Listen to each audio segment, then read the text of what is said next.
Joaquín Orozpe, que es el director de contenidos de 860 Noticias. Buenos días, igualmente, pues aquí otra vez con el tema que en estos días ya debe de dar una resultado y aparentemente nada bueno para la frontera. Y el director de noticieros de 860 Noticias, Héctor Javier Mendoza Subiate. Maestro Pinedo, muy buenos días. Gracias por invitarme a esta mesa que espero salga luz o cuando menos en las aportaciones que se requiere, porque lo que vemos es que nos falta lo mero principal, la información. ¿Sí? Doctor, me gustaría empezar con usted. Sí.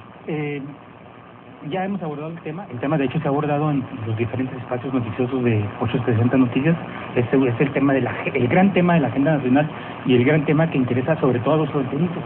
Yo incluso en el programa Política y Punto, que se transmite en esta misma estación a las 7 de la tarde, he comentado en más de una ocasión que temas como la reforma educativa o la reforma energética no nos han sido tan sensibles, no nos sentimos como la homologación del 16% de IVA, que prácticamente ha centrado nuestra atención en las grandes reformas como lo califica el gobierno de Enrique Peña Nieto, las grandes reformas de estructura, ¿no? Claro. Yo primero quisiera darles alguna información valiosa. No se contaba hasta hace poco con estudios serios que cuantificaran el impacto que tendría la homologación del impuesto al valor agregado en la zona fronteriza, porque recordemos que la zona fronteriza no solo es la norte, sino que también hay una Baja California Sur y otra en Quintana Roo, básicamente la zona de Cancún. Y afortunadamente por mi formación, que soy egresado del Colegio de la Frontera Norte, pues tuve acceso a uno de los dos estudios serios que se han realizado. Uno es por parte del Tecnológico de Monterrey, aquí al parecer en Ciudad Juárez. Ese estudio desconozco totalmente cómo se realizó, cuáles son sus características, pero parece que es un estudio también profesional. Pero el estudio al que tuve acceso es el del doctor Noé Aarón Fuentes, que es un colega del Colegio de la Frontera Norte. Él, por cierto, va a estar el día viernes en el Colegio de la Frontera Norte aquí en Ciudad Juárez, a eso de las 9 de la mañana en sus instalaciones, y seguramente es una buena oportunidad para hablar con él de viva voz cuál es su opinión, porque él realizó un modelo que le llamamos en economía de equilibrio general computable, que es un modelo que, como su nombre lo dice, el general quiere decir que abarca prácticamente todos los sectores de actividad económica.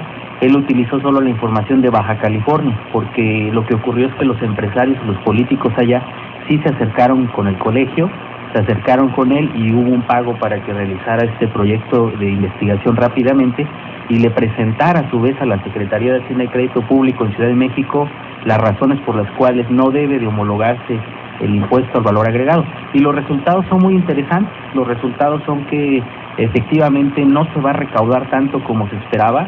De hecho, el doctor Noé en el reporte menciona que se esperaban más de 5.600 millones de pesos como inicio de recaudación en el estado de Baja California. Vuelvo a insistir porque él no hizo el estudio para toda la frontera.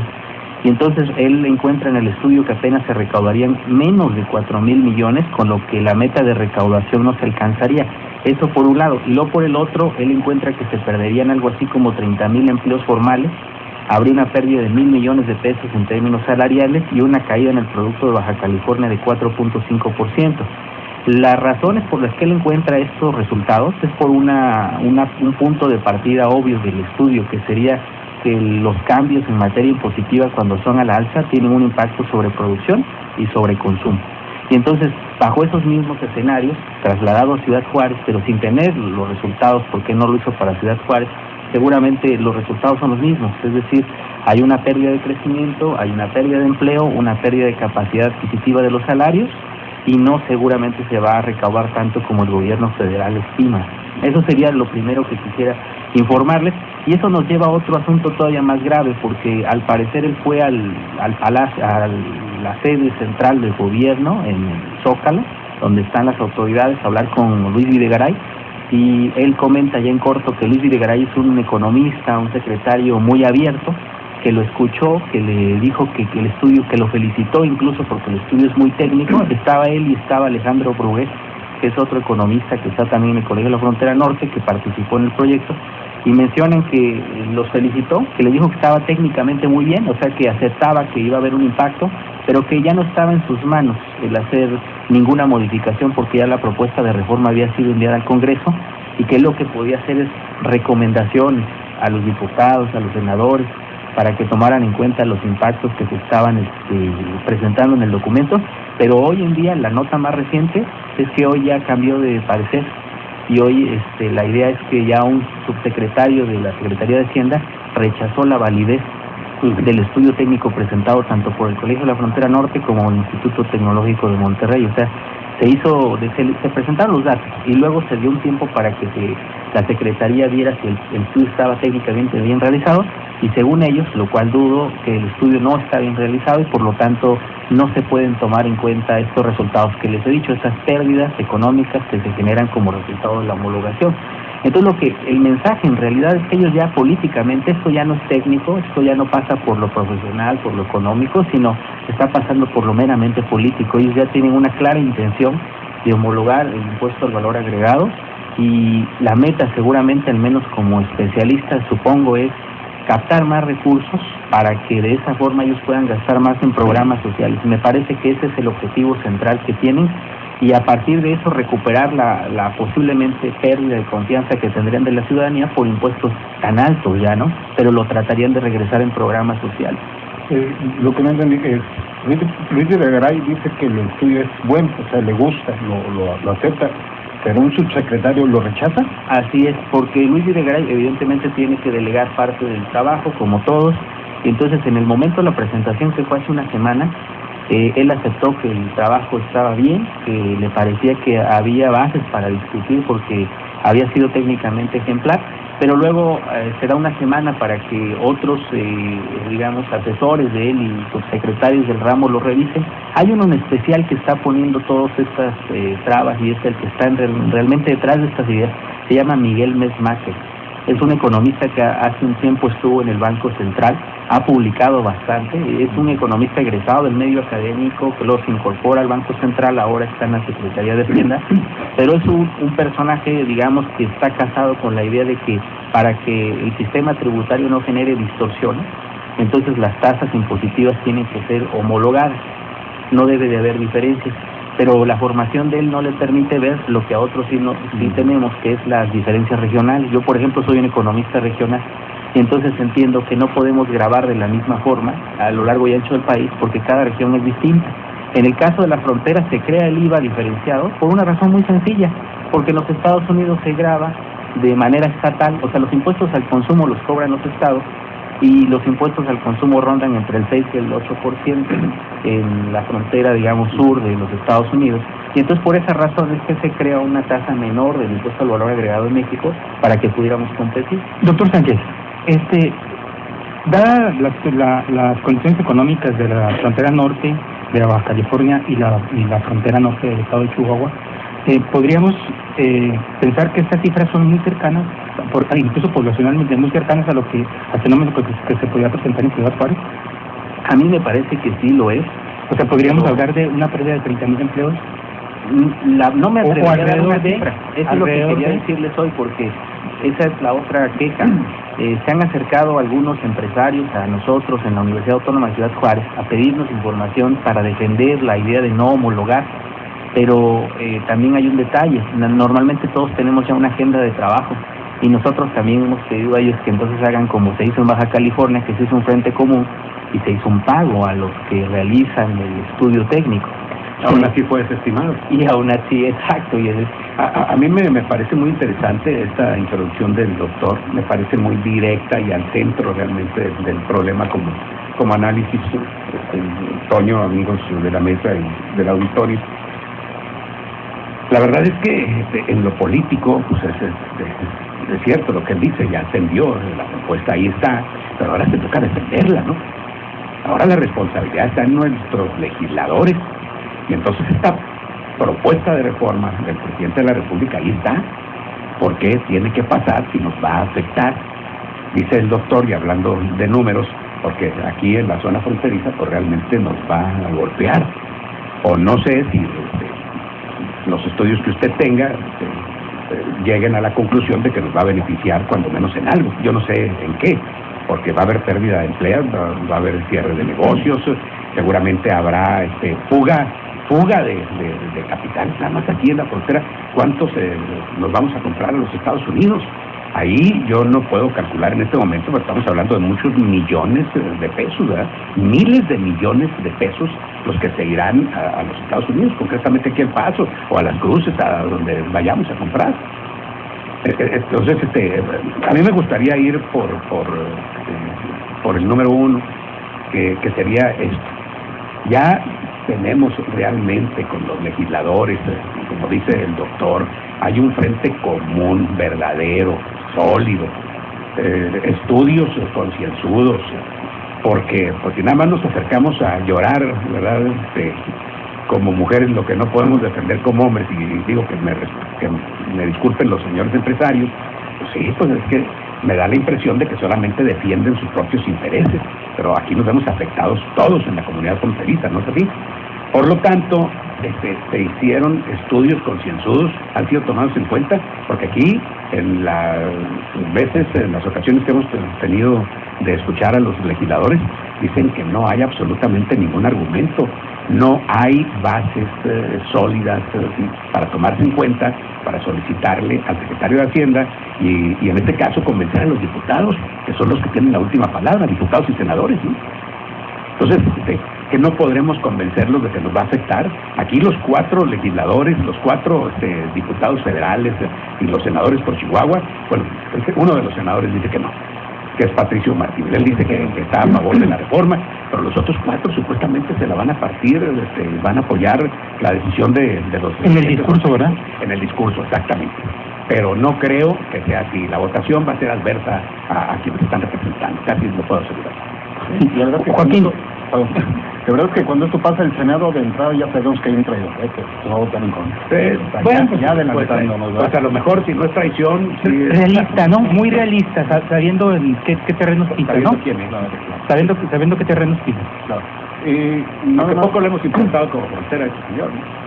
Ni como gobernador, ni como representante, ni de diputado, menos de senador. Sí, fue el que se dijo que nunca quiso jugar, ¿no? Es más, ya lo desconocieron aquí los organismos de la iniciativa privada. A eso iba mi pregunta, Joaquín. Los organismos de la iniciativa privada de Ciudad Juárez no tuvieron una actitud como los de Baja California. Aquí hemos tenido reacciones individuales, y ayer se hablaba de la unión de 16 organismos, tanto civiles como, bueno, todos civiles, perdón, pero tanto de organismos empresariales como no empresariales, haciendo un frente común contra la homologación del IVA. Pero estamos hablando del día de ayer, estamos llegando tarde a esto. No, un dato antes de entrar en esto, un dato que de lo que preguntaba Héctor ayer, de la fuga de dinero, de la fuga de consumidor. Según un estudio de la Cámara Nacional de Comercio de Juárez, anualmente se fugan 2.5 billones de dólares de consumidores al BAF. Y de darse esta aprobación, se duplicaría, es decir, sería a 5 billones de dólares anuales, ¿verdad? Esto lo tiene ya un estudio de la Cámara Nacional de Comercio de aquí de Ciudad Juárez. Respecto a lo que sea, sí, efectivamente, nunca se concretizó entonces esa lucha que habían iniciado y que habían pregonado tanto los empresarios de aquí. Hablaban de un frente común de toda la franja fronteriza norte. Yo pensé que sí se estaba dando, hasta ahorita que lo dice el doctor, no, era individual, era por regiones, nada más. Aparentemente en Baja California se hace un buen estudio, se financia un buen estudio, que fue lo que le faltó aquí hacer, y de acuerdo al doctor, al mismo Videgaray, lo convence, ¿sí? Aquí los empresarios locales no convencen ni a los legisladores, a los que tenemos aquí, o no se dejan convencer ellos porque ya vienen predispuestos, ¿no? Es decir, ningún argumento los satisface para poder llevar una defensa ante la Cámara. Efectivamente, algunas medidas muy tardías ya, esta que se dio, que a mí se me hizo buena, la de los empleados de maquila, de despierta el legislador, pues fue bueno, también se me hizo bueno, pero también muy tardía, fue ayer, antier, lo que se da. Creo que los tiempos se están terminando aquí y no se vislumbra una acción, una medida que pudiera ayudar. Efectivamente, aquí no se dio la lucha tan organizada, por decirlo así, ¿no? Creo que aquí no se dio el movimiento que se da en otras partes, no sé, será porque no se tiene tanta capacidad, será eso, no sé, pero Aquí hubo una reacción muy inmediata, muy inmediata, de hecho prácticamente instantánea, la del diputado panista Carlos Angulo Parra, pero confundió su función anterior con su función actual. O sea, él se fue directamente a defender a los maquilas como abogado corporativo que ha sido toda su vida, y se olvidó de que el 16% al IVA iba a repercutir en las compras de todos los ciudadanos fronterizos.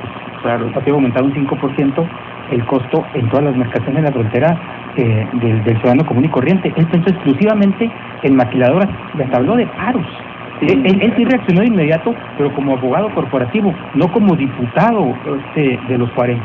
Claro, bueno, yo lo que quisiera hacer también énfasis es en que la forma en la que se presentan las reformas sigue siendo un problema para nosotros, porque no hay tiempo de reacción, y es justo lo que el gobierno espera.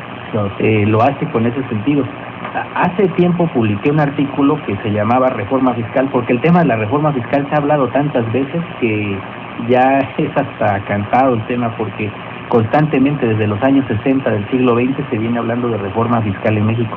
Y en aquel entonces hablé y copié una idea que se hace en Estados Unidos que le llaman el libro blanco, también en el Reino Unido. Se trata de que se cite a los especialistas y se cite a los medios, se cite a los empresarios, se cite a todos, para que se les diga qué se planea hacer. Pero se toma mucho tiempo llevar a cabo las reuniones, las negociaciones, para finalmente establecer lo que será la reforma. Y se dice de qué se piensa recaudar, cuáles son los conceptos, y luego lo más importante, en qué se piensa gastar, porque hoy hay una fuerte oposición. Quizás miren, les voy a aclarar lo que ocurre, porque como vivimos en la frontera, es cierto que nos sentimos indignados por el aumento de 5 puntos porcentuales, pero el gobierno lo está viendo de una forma, al menos en el discurso.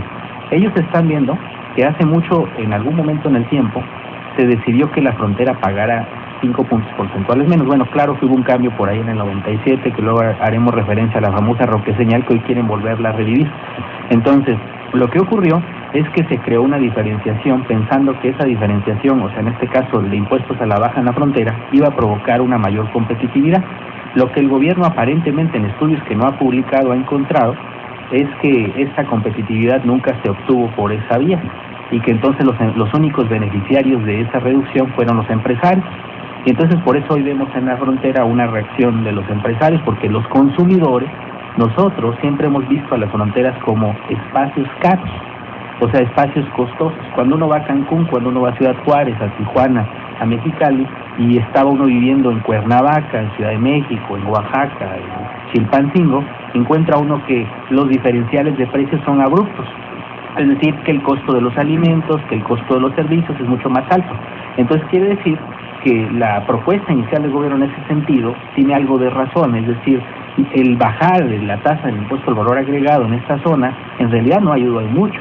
Y ahora los empresarios dicen, bueno, si tú nos aumentas el impuesto al valor agregado que lo pagamos los consumidores, no los empresarios, la primera reacción de ellos es: yo voy a aumentar el precio de mis productos y servicios para poder compensar ese aumento de impuestos, lo cual es un error, es decir, es una vía más de explotación, en este caso ya el Estado quiere oprimirnos, pero también los empresarios.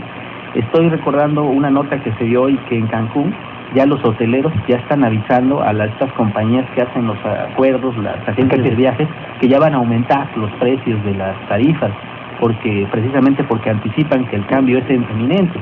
Entonces uno se pregunta como consumidor, dice, oye, ¿por qué los vas a aumentar? Y los comerciantes ya aumentaron. Y ya los están aumentando. Oye, ¿por qué los vas a aumentar si finalmente quien está pagando el impuesto soy yo? Más bien tú tendrías que ajustar a la baja tu expectativa de rentabilidad. Tú sigues obteniendo ganancia. Espera, o sea, trata de mantener la tasa de ganancia que tienes en el mismo nivel, o por lo menos reducirla sin que la pierdas, pero ellos no quieren, ese es el tipo de negociaciones que enfrentamos entre los diferentes agentes económicos. En realidad lo que está en juego es la tasa de rentabilidad de los empresarios. Ellos en realidad no están preocupados por los consumidores en todas estas demandas que hacen. Por eso cuando se acercan con nosotros los académicos a hacer un estudio, tenemos que pedir que nos lo paguen, porque lo que ellos quieren es que justifiquemos lo injustificable. que se les cobre menos impuestos. Está bien que se les cobre menos impuestos, pero si ellos también hacen ese traslado de menor impuestos al precio de los consumidores, es decir, al que va a la tienda, al que va al supermercado, al que va al mercado, pues que le cobren menos, que tenga acceso a productos más baratos y de mayor calidad, pero eso ellos no le quieren apostar a eso, esa es también la otra cara de este tema. A ver, dijo algo muy interesante. Ustedes como académicos, por siendo un estudio pagado, ¿justificarían lo injustificable? Hay algo muy importante ahí, es que no se puede necesariamente, pero ahí has dado el clavo y sin querer a lo mejor lo dije. Lo que ocurre es que en el caso del estudio de Baja California, yo siento que hay una presión por parte de las cámaras empresariales, que son las que se acercaron a COLEP, para que precisamente el resultado del estudio fuera en ese sentido. Y puede haber un riesgo moral muy fuerte. O sea, yo conozco la calidad técnica de quien hizo el estudio y yo creo que no se prestó a eso, pero sí siento que hay una presión fuerte, tanto como ciudadano, porque uno como académico no deja de ser persona, no deja de ser habitante de esa región. Consumidor, y trata uno de defender también sus intereses, y entonces quieras o no, hay un impacto en el estudio que realizas, hay un sesgo. Entonces hay un problema ahí, pero yo lo digo claramente, o sea, normalmente se acercan en ese sentido, se acercan en el sentido de que des un estudio que arroje los resultados que ellos por los cuales se estarían pagando, ¿no? Y ahí hay un sesgo. Y entonces cuando de repente uno les entrega algo que es distinto, pues no lo publican o definitivamente se acaba el contrato para la realización del análisis técnico. Por ahí veo que por eso alguna razón no se acercaron tanto a los académicos, porque sabían que quizás algunos iban a prestar este tipo de situaciones. No sé, un poquito más hablando de lo que dijo Toño, ¿se pueden hacer estudios a modo? Es decir, en ambos sentidos, de acuerdo a la paga y al que lo contrate. Pues desafortunadamente sí, porque yo puedo cargar los supuestos del estudio. Todos los estudios en economía parten de miles de supuestos, y yo puedo cargar los supuestos del estudio hacia el lado que quiero que salga beneficiado. Como cualquier estudio, al final de cuentas, hecho por un grupo de seres humanos, como las famosas encuestas que pueden tener este sesgo, lo mismo puede ocurrir en un estudio de este tipo, ¿no? Yo puedo ser un académico, pero tengo por dentro una camiseta que me marca un sesgo hacia lo empresarial, y entonces se acercan ellos y entonces genera un documento que está acorde con las expectativas de grupos empresariales. O bien puedo ser un académico de corte marxista, post-keynesiano, que tiene más bien un sesgo hacia el Estado, a un Estado recaudador, generador de programas sociales. Entonces hago un estudio donde los supuestos me apoyen para que el resultado sea precisamente en ese sentido que yo apoyo.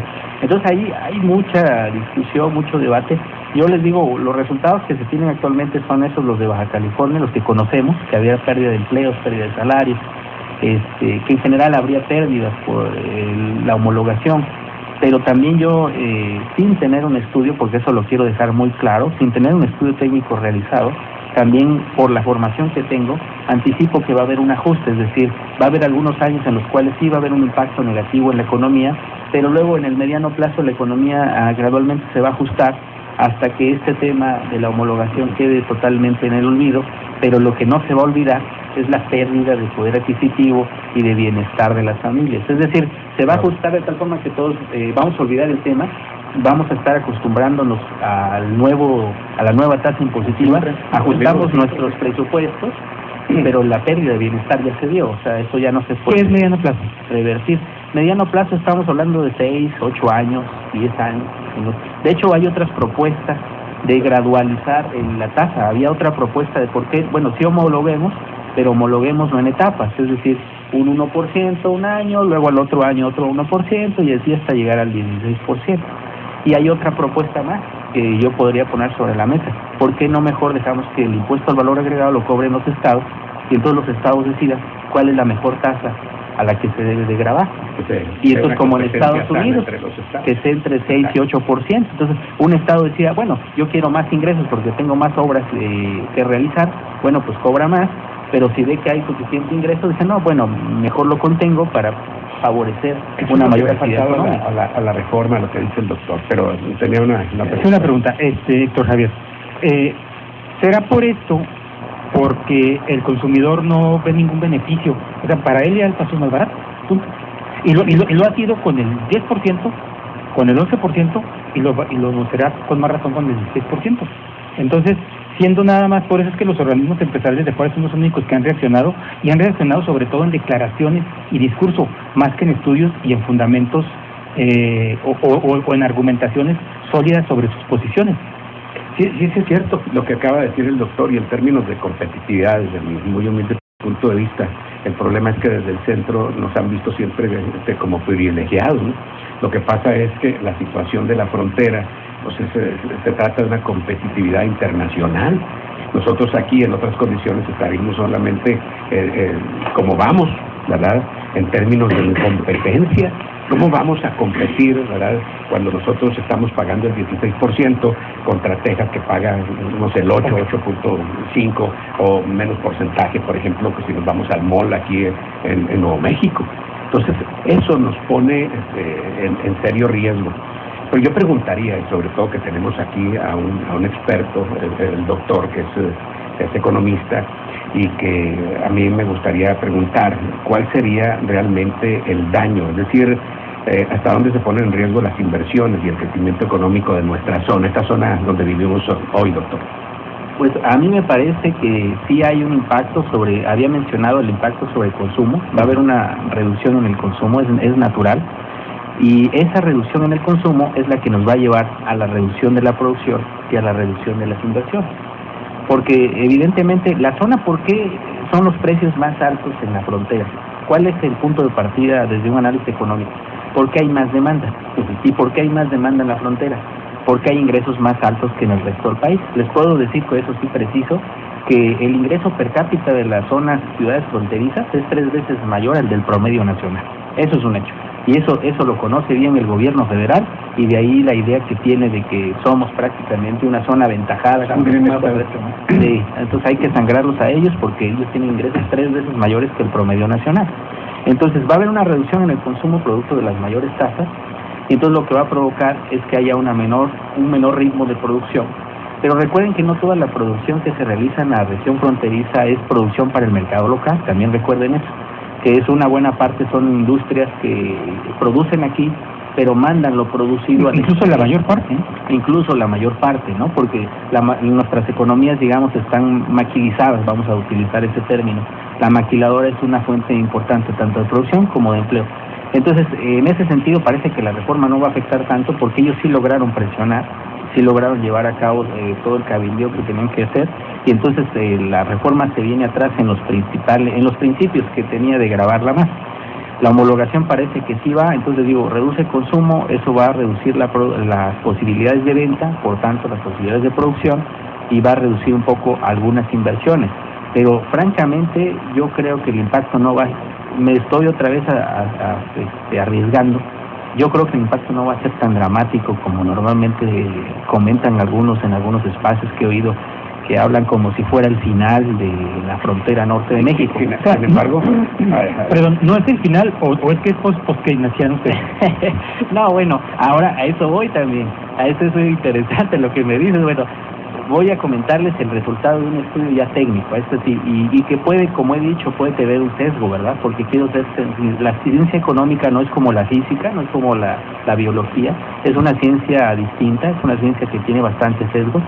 Y entonces hicimos un estudio reciente para ver la relación que existe entre la inversión pública, tanto federal como estatal, con el crecimiento económico en la frontera norte de México.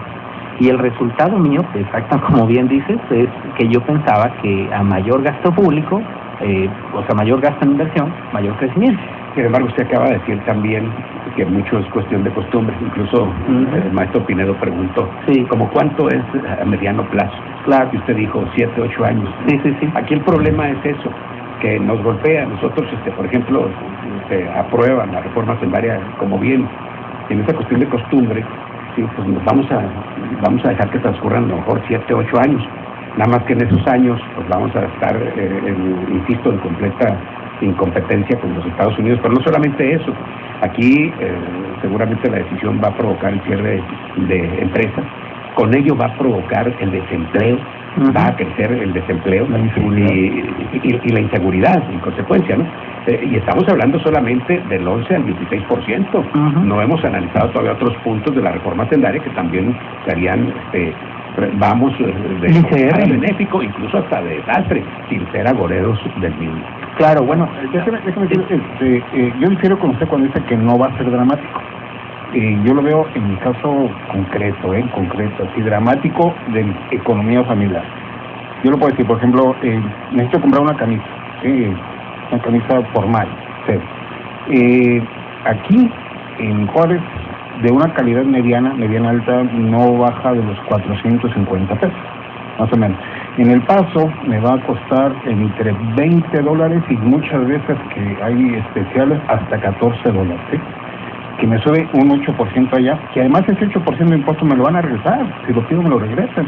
Es decir, la diferencia es abismal. En mi economía familiar yo ya no compro aquí, yo me voy al Paso. claro, bueno, pero ahí hay algo muy interesante. Yo pensé que ibas a comentar otra cosa.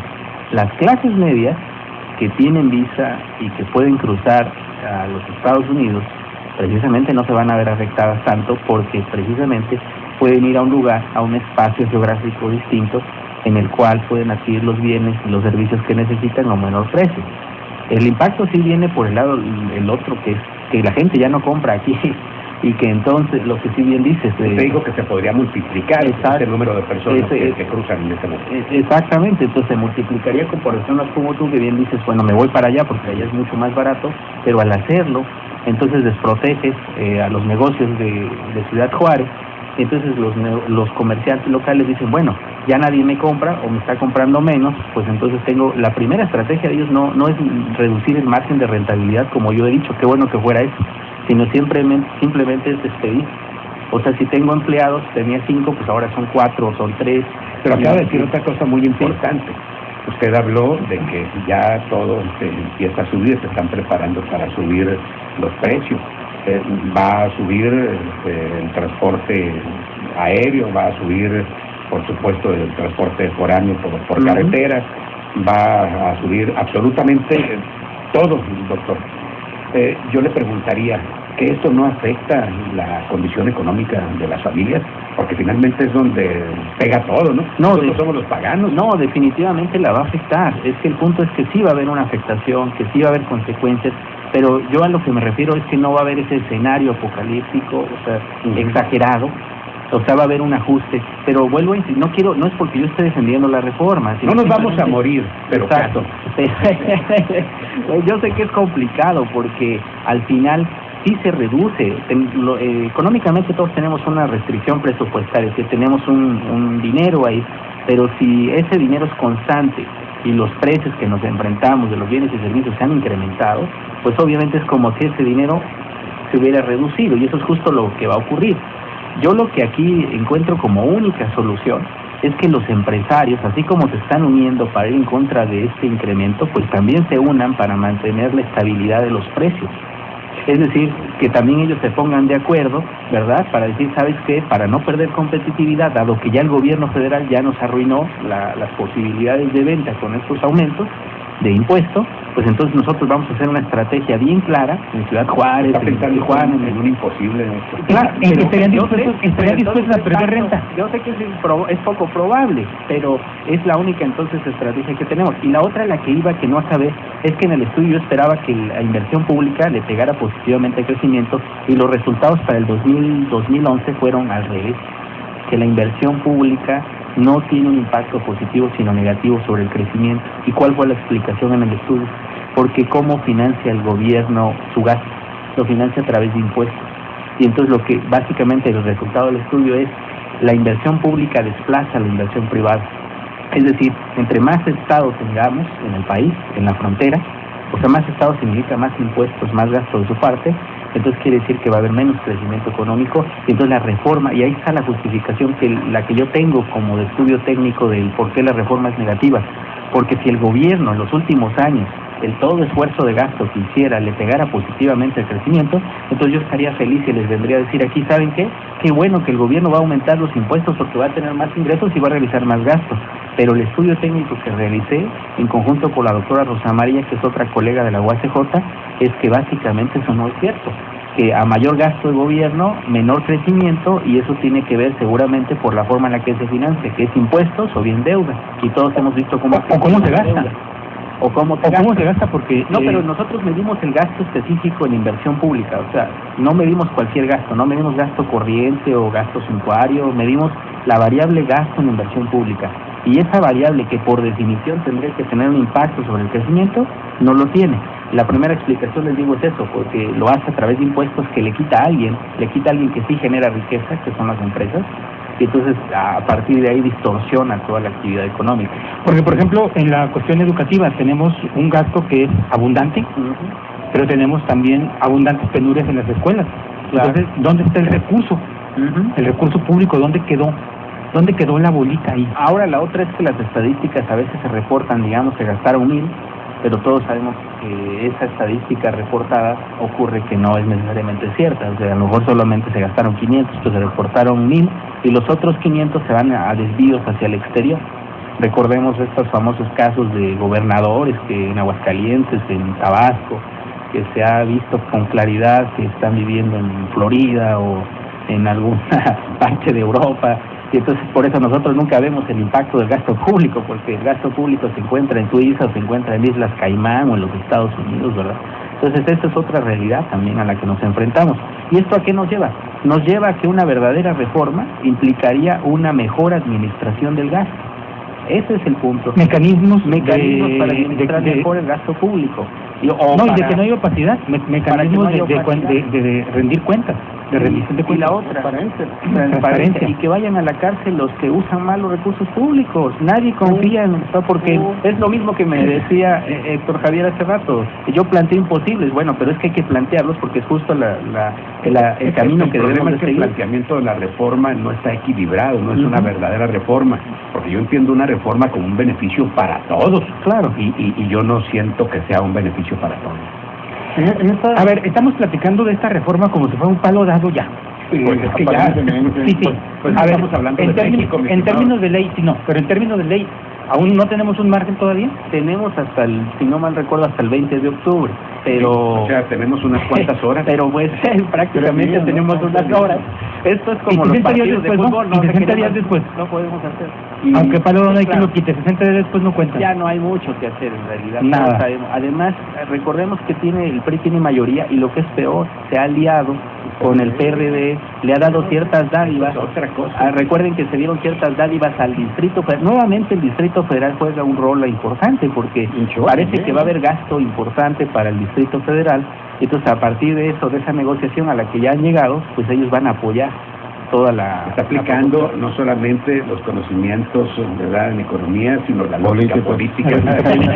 Bueno, es que la otra, les voy a comentar, la principal es la lógica política. Hay un estudio, una forma en economía que se llama economía política, y hay un artículo escrito por un americano que se llama Pigs Don't Fly, que básicamente es como una sátira ahí de uno debe de entender que los políticos no vuelan, ¿verdad? Y entonces también dentro de la formación de la economía la política es fundamental. Cuando dice no vuelan se refiere a que restan. Bueno, no, es que no entendí. O se refiere a las vacas que no podemos esperar nada de ellos. Es el punto, ¿no? De que de los políticos en realidad no podemos esperar nada bueno. Pican y muerden. Entonces, bueno, es importante tomar en cuenta la parte política, porque sería ingenuo, les digo. Entonces, en la mesa ya está dado por hecho que este palo no hay quien lo quite. Yo creo que sí, se puede hacer todo, pero insisto, en México lo veo muy, muy difícil, porque definitivamente aquí comentábamos que Mario Fabio Beltrones hizo declaraciones en el sentido de que se iban a revisar algunos puntos de la reforma. Totalmente. Colegiaturas, básicamente. Sí, pero sería el único punto. Además de colegiaturas, pues ¿quiénes son los que se beneficiarían ahí? Si no es los del poder, los hombres que llevan a sus niños a la escuela particular, es porque pueden pagarlo. Es más, los mismos políticos los que van a aprobar esta reforma. Y yo decía que estamos a tiempo, claro, faltan 3 días. Y en el país debemos acostumbrarnos a cambiar lo que está mal. Si nosotros vemos que viene la víbora, pues vamos a retirarnos, a quitarnos, ¿no? Pero no, cuando estamos preparando el antídoto. Cuando piensa en la víbora, está pensando en que los políticos no vuelan. Era nada más como ejemplificación, ¿verdad? Porque, bueno, pues hay que pedirles ahorita a los legisladores, a nuestros diputados, a nuestros senadores, que realmente volteen al pueblo. Lo pueden hacer, ellos son los que tienen la decisión en sus manos. A ver, tenemos en Ciudad Juárez dos sectores perfectamente definidos, que sería el gran sector mayoritario de consumidores y los organismos empresariales o las empresas, que son las que han reaccionado, aunque hayan reaccionado nada más en el discurso, y hayan reaccionado sin datos duros y sin argumentaciones sólidas, han reaccionado, hablando de que se va a perjudicar esto, que se va a perder empleos, de que se va a caer la economía, etcétera, etcétera, que están suspendidas inversiones de empresas maquiladoras, etcétera, etcétera. Estamos hablando de dos amplios sectores que no se ponen de acuerdo. ¿Por qué no nos ponemos de acuerdo, doctor? No tenemos intereses comunes, o sea, no nos beneficia a ambos sectores el que el IVA quede en 11 o que no se vaya hasta el 16. Bueno, lo que ocurre, hay Paul Krugman, que es premio Nobel de Economía, en algún estudio que leí de él, lo dice con claridad, que hay en la sociedad hay un problema, que los grupos más pequeños de intereses se pueden organizar mejor y por eso son exitosos. Y los grupos más grandes tienen muchas dificultades por organizarse, porque se dice que tienen funciones de utilidad o de preferencia distintas y que es muy difícil empatar estas funciones de utilidad diferentes. Entonces yo como académico tengo una función de utilidad, estoy buscando algo, seguramente estoy en un interés en esto. Los empresarios, pero también los empresarios no son un bloque homogéneo. Hay empresarios de distintos ramos, de distintos sectores, hay empresarios que se crearon como un producto de favor político y de ciertos grupos políticos, entonces ellos van a tener una función de utilidad. Entonces poner de acuerdo a todos estos grupos pues resulta prácticamente imposible. Por eso lo que mencionaba yo como estrategia de decirles, oigan, por lo menos organícense para no subir los precios, es algo poco probable. Es una buena estrategia, pero poco probable de que se lleve a cabo. Yo quisiera indicarles también a los amigos y a las amigas que nos escuchan que sí debe la universidad, nos comprometemos a hacer un análisis de la reforma una vez que ésta sea aprobada. Lo que dices, ya la reforma ya va y va a ser prácticamente aprobada en unos días. Y nos comprometemos a evaluarla de conjunto y ver todos los impactos, tanto positivos como negativos, y después revertir. Desafortunadamente así tendrá que ser. Así como se ha creado hoy esta iniciativa, así se puede revertir. Aprovechar los 60 días. Claro, no, incluso puede tomar más tiempo, porque un buen estudio de balances positivos y negativos va a tomar más tiempo. Eso sí les digo, no lo podemos hacer en un mes. O sea, lo tenemos, una vez viendo ya el documento como quedó, una vez publicado en el Diario Oficial de la Federación, necesitaríamos algo así como 6 meses para poder hacer bien el balance de cómo nos impacta. Tanto les digo en lo positivo, porque seguramente hay positivos, como en lo negativo. A ver, por ejemplo, ¿qué habría de positivo en esto? Mire, los positivos puede ser que el gobierno está pensando, puede ser esa la idea y de partida, que esta mayor recaudación le va a permitir realizar un mayor gasto público en obras que son necesarias para la región. Recordemos que así como invierte el municipio, invierte el Estado, también tiene que invertir la Federación. Hay proyectos actualmente parados aquí en Ciudad Juárez. Hay un proyecto de bosque urbano que está a cargo de la Secretaría de Desarrollo Social, que está detenido precisamente por el cambio de gobierno, o sea, porque estaba Felipe Calderón, ahora está Enrique Peña Nieto. Entonces, evidentemente que se necesitan recursos para echar a andar. O sea, proyectos de ese tipo son los que la Federación puede impulsar. Yo tengo conocimiento de que la UACJ tiene un proyecto de hospital de tercera generación, el crecimiento mismo de la universidad. El rector acaba de presentar su informe y nos dio una nota clarísima. La Universidad Autónoma de Ciudad Juárez somos dependientes altamente de las transferencias que nos hace el gobierno federal. En primer lugar, casi el 70% de nuestros ingresos, luego otro porcentaje el gobierno del Estado, y ya recursos propios, ¿no? En el resto, prácticamente con recursos propios no sobreviviríamos nunca. Yo lo veo todavía muy, muy difícil, se me permite, y no es que sea pesimista, la verdad es que no veo una salida, no veo la luz pues en el túnel. Definitivamente puede tener medidas positivas, pero para los fronterizos todavía, insisto, no es que sea muy pesimista, pero yo voy a ir al mercado, voy a encontrar todo más caro. Sí, yo voy a viajar, voy a tener que pagar más. O sea, yo sí voy a tener que pagar más. ¿En qué me van a beneficiar a mí o cómo me voy a beneficiar? Lo que dice el doctor es muy cierto. Si nosotros tuviésemos la certidumbre de que nuestros impuestos están trabajando, ¿sí?, aquí no habría renuencia para pagar los impuestos. El problema es que lo único que estamos haciendo es que estamos alimentando, ¿sí?, a una serie de políticos alimañas que lo único que hacen es enriquecerse ellos, beneficiarse ellos. Y no creo que les esté faltando al respeto, porque finalmente, bueno, ¿qué han hecho por nosotros? Este país ha tenido mucho para superarse, hoy mismo tiene esas posibilidades, pero insisto, ¿ustedes creen realmente que nuestros impuestos se pongan a trabajar? ¿Hay certidumbre en el pueblo? Pregunto. ¿No? Yo quisiera dar otro dato, abundando lo que dice Héctor Javier. Bueno, hasta anoche estaba entrampada todavía la discusión, la negociación. Yo quisiera, o espero, un milagro, ¿verdad? Porque ya aparentemente ya todo está cocinado, espero un milagro, aunque el milagro también lo pedí anoche para la selección mexicana y no se dio, ¿verdad? Entonces, ¿No, sí se dio? No, sí se dio. Pues, bueno, sí, en carabola de 3 bandas, pero se dio, ¿verdad? Hubo milagro. Viendo un detalle, van a dar algunas graciosas concesiones, ¿no? Hablaba Javier de las colegiaturas, de las hipotecas. Yo tengo aquí un dato. Dice que por la no aplicación del IVA en ese rubro de las colegiaturas y de las hipotecas, se provocaría un hoyo de 40,000 millones de pesos. Pero eso no quiere decir que ya se olvidó. No, o sea, aquí se le está beneficiando a alguna gente que tú decías, a los que pagan colegiaturas. Aquí ya lo salvaron a ellos, pero son 40,000 millones que obviamente van a tratar de rescatarlos en otra parte. Los pierden ellos, pero nos van a sacar de ellos mismos. Exacto, nos sangrarán de otra manera, ¿verdad? O de otra parte, ¿verdad? Así sería.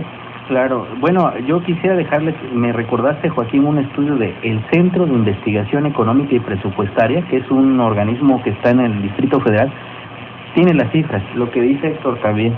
Va a haber impacto en todos los deciles de ingresos, o sea, todos en todo el país vamos a pagar más a partir de la reforma. Ese es un hecho que no podemos eludir, esa es una realidad. Y entonces en ese sentido nuestro bienestar se va a ver reducido. ¿Y cuál es el problema? El problema es que aunque el Estado recaude más, no vemos el impacto del gasto público. Y lo he dicho, dije que la relación inversión pública, crecimiento en el estudio para la frontera es negativo.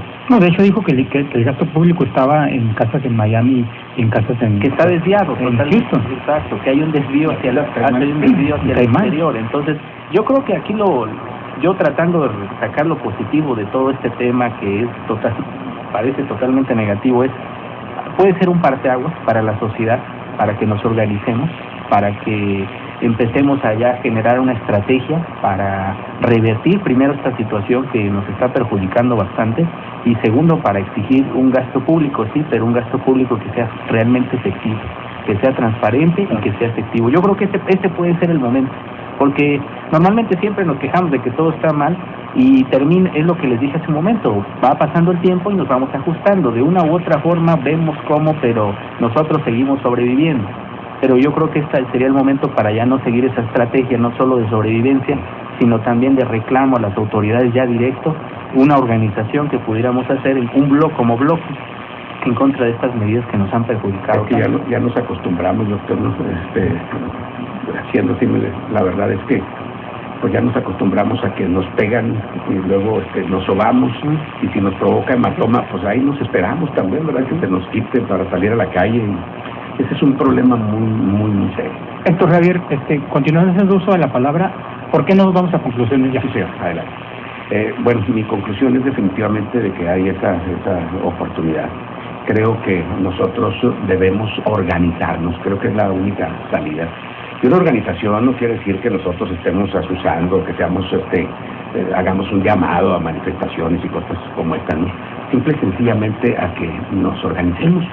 Yo no tengo duda en que organizados, coordinados, pueblo y gobierno, podemos sacar las cosas de la mejor manera. Sin embargo, pues va a seguir, por eso hay esta renuencia de causantes, porque también dije que no confiamos en que nuestros impuestos se pongan a trabajar. Yo no veo un beneficio, tan solo las personas que nos están acompañando en este momento les pediría que voltearan a su alrededor y vean los beneficios que nos está dejando pagar impuestos. Si ustedes ven cosas bonitas, positivas, entonces me callo la boca. Sí, de otra manera, bueno, pues seguimos platicando. Pero insisto, la conclusión está en las manos, en la decisión de nuestros señores legisladores. Yo creo que hoy más que nunca deben ponerse la mano en el corazón y realmente respetar a quienes los han llevado a esa representación que es muy honrosa, pero que también puede ser muy criticada y muy vergonzosa en caso de que voten en contra. Es una situación, sí, la veo difícil, pero finalmente creo que ellos son los únicos que en este momento pueden tomar la decisión. Ellos son, de hecho, los que van a tomar la decisión. Un llamado a la conciencia de los diputados. Así es. Joaquín. Yo igual que el doctor creo que es una buena oportunidad. Siempre se dice que de las crisis salen las mejores oportunidades. Yo creo que esta es una, pero también creo que a la par de las crisis económicas, de seguridad, todas las que tenemos la crisis de incredibilidad. Es decir, no hay credibilidad en el gobierno, menos cuando vemos la impunidad con que algunos personajes, algunos gobernantes hacen gala de cómo violentan la ley. No solo ahora se les exonera, se les perdona, se les regresan esas grandes cantidades que tenían, y que con esas grandes cantidades podríamos paliar en algo esto, lo que se requiere y por lo que se está haciendo la reforma. Yo creo que de ahí podría salir mucho. Dice el doctor, esto es una buena oportunidad para dar transparencia, sí, pero también necesitamos primero ver un ejemplo de que se está actuando contra estas personas como para tener ya un poquito de credibilidad. Doctor, pues yo agradecerle rápidamente y esperar que en el futuro el gobierno federal, cuando lance un paquete de reformas, invite a las instituciones académicas, en este caso a la Universidad Autónoma de Ciudad Juárez, a que se realice primero un estudio. ¿Como un libro blanco? Exactamente, como un libro blanco que decía yo en los Estados Unidos, y luego entonces sí la reforma, porque aquí nunca se nos ha consultado y es una ofensa para nosotros en la universidad, porque es tanto como que nuestro trabajo no importa, no interesa, porque no nos llaman, y entonces ellos realizan estas reformas e incluso estudios técnicos que desconocemos, porque nosotros no somos consultados. Entonces el llamado sería al gobierno federal para que para la próxima pues nos invite a realizar un estudio técnico y no nada más nos pague, porque actualmente el gobierno federal paga nuestros salarios, pero pues no nos invita a participar en las decisiones importantes de política pública en este país. Bien, se termina la primera parte de debate 860 con el tema que fue la reforma hacendaria, esta semana crucial, que ya por lo que escuchamos en la mesa, pues parece que el palo ya está dado.